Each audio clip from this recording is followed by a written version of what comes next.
마자의 TV입니다. 오늘은 남녀 평등과 젠더 갈등에 대해 이야기해 보려고 합니다. 요즘 언론이나 미디어에서 젠더 갈등을 많이 보도되고 있는데 때로는 지나치게 확대되어 갈등이 증폭되는 경향이 있습니다. 그러다 보니 점차 실제 우리 생활 속에서도 젠더 갈등이 불거지고 있기도 합니다. 과거에는 남녀가 서로 돕고 사랑하며 가정을 이루는 상호작용의 관계였고 사회활동에서도 남녀의 역할이 분명히 나뉘어 있었습니다. 여자는 주로 집안살림을 하고 아이를 돌보며 소소한 일을 도맡았고 남자는 밖에서 힘들고 위험한 일을 처리하는 역할을 맡았죠. 그러나 시대가 발전하면서 기계화되고 전자화되다 보니 힘에 의존하는 사회가 아닌 남녀 모두가 서로의 역할을 할 수 있는 사회로 변모했습니다. 그래서 남녀가 협력자가 아니라 경쟁자로서 서로 대치하는 경우도 생겼습니다. 그렇다 해도 우리 사회가 여전히 아직은 여성을 약자로 보고 보호해야 한다는 인식이 남아있다는 점입니다. 동시에 여성도 남성과 동등한 대우를 받아야 한다는 요구도 강하게 나타나고 있습니다. 자본주의 사회에서는 능력에 따른 공정한 대우가 기본 규범 아닌가요?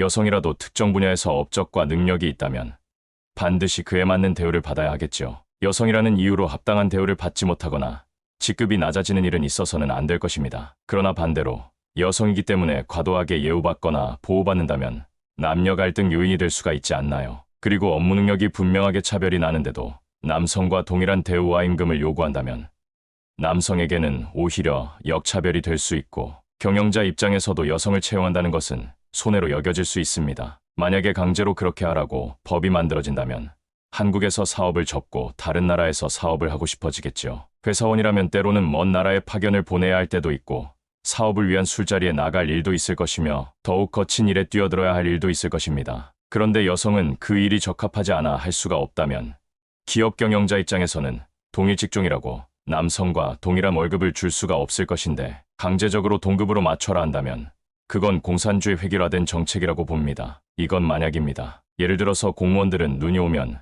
눈 치우는 일에도 동원되는데 여성 공무원이 이 일에 적합하지 않다고 빼준다면 또는 여선생이 많은 학교에서 남선생님만 숙직을 서고 힘들고 어려운 일을 도맡아 처리한다면 불공평한 것 아닌가요? 여성도 자신이 원하는 대우를 받으려면 더욱 분발할 필요가 있다고 봅니다. 물론 남성들 역시 여성의 특성을 인정하고 서로 도우며 협력하는 자세가 필요하다고 생각합니다. 최근 흑백 요리사를 보셨나요? 1위가 남성이었습니다. 요리라면 흔히 여성의 전문 분야라고 생각하지만 호텔이나 식당에서 최고급 요리사 중 대다수는 남성인 이유가 뭘까요? 왜 여성은 최고급 요리사가 없거나 적을까요? 이는 여성들이 원래 능력이 모자라서 보다는 이 분야에서 오랜 시간 연구하고 헌신한 사례가 적기 때문이라고 생각합니다. 남성들은 한 분야에서 10년, 20년 동안 헌신하며 연구를 이어가기 때문에 당연히 그에 따른 능력을 갖춘 것뿐입니다. 따라서 여성들이 실질적인 대우를 받고 영향력을 키우려면 남성처럼 험난하고 어려운 일에 도전하며 끈기 있게 오랜 시간을 들여야 한다고 봅니다. 그렇게 된다면 그 안에서 능력 있는 뛰어난 여성들이 많이 나오겠죠. 예를 들어 노벨상 수상자들 대부분이 남성이지만 마리 퀴리 부인처럼 자신의 생을 바쳐 연구에 매진한 여성도 있습니다. 이렇게 꾸준히 연구하고 도전하는 여성들이 많아지면 남녀 평등은 자연스럽게 이루어질 것입니다. 자본주의 국가에서의 평등은 능력으로, 도전으로 달성되는 것이 바람직하다고 생각합니다. 다만 상당한 기간을 필요로 하므로 기다림의 인내가 필요하며 각 가정에서 어려서부터 교육을 할 때 너는 여자니까 저 일은 하지 말라, 위험한 일도 하지 말라, 이런 말은 앞으로 금기어가 되어야 한다고 봅니다. 남자아이와 동등하게 강하게 길러져야 할 것입니다. 어려서부터 책임감 있게 끈기 있고 문제에 도전하며 익히는 습관을 만들어 가야 할 것입니다. 도전하고 장시간 익히지 않는다면 절대 실력이 늘지 않으니까요. 여자라고 곱게만 키우려는 잘못된 관념을 빨리 타파해야 한다고 봅니다. 예로 여자라고 해서 집안에 못 하나 못 박는다면 셀프 시대에 역행하는 것이며 미래에는 대단히 어려울 것입니다. 당분간은 인식의 개선도 필요하고 여성의 성장을 돕기 위해 우대 정책을 시행하는 것도 필요하다고 봅니다. 그러나 모든 것이 지나치면 안 됩니다. 대한민국은 공산주의 국가가 아니기 때문에 무조건 모든 것을 똑같이 나누려는 사고는 오히려 분란을 일으키고 남녀 갈등을 더 심화시킬 수 있습니다. 남녀 갈등은 결국 결혼과 출산 문제에도 영향을 미친다고 봅니다. 과도한 문제 제기는 남녀 간의 화합을 저해하고 서로 경계하게 하여서 이는 사회적 결합에도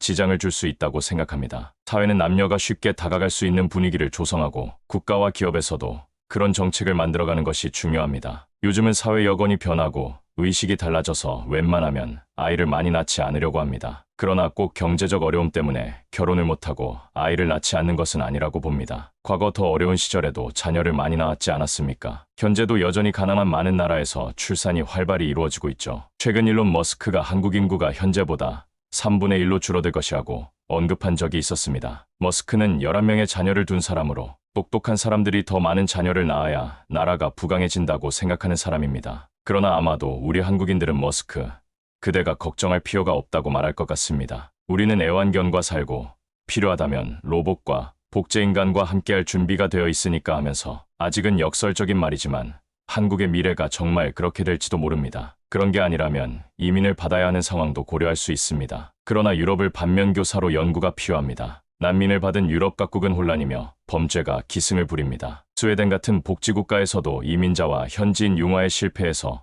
높은 범죄율을 기록하고 있는 상황입니다. 스웨덴의 인구는 1000만 명인데 난민 이민자가 200만 명입니다. 유럽 최고의 범죄국가가 이제는 스웨덴이며 스웨덴의 미래가 암울하다는 평까지 받고 있습니다. 따라서 인구 충원을 위한 이민 정책은 심사숙고해야 하며 그들이 얼마나 우리 사회에 융화될 수 있을지도 연구해야 한다고 생각합니다. 난민으로 와서는 절대 현지인과 융화가 안 되는 그런 종교를 가진 민족도 있으니까요. 차라리 한국이 좀 더 발전하고 남북 간의 평화가 정착되기라도 한다면 기간 근로자를 받으면서 자본이민, 기술이민, 능력이민을 골라받아서 인구를 채워나가는 정책이 훨씬 나을 듯합니다. 감사합니다.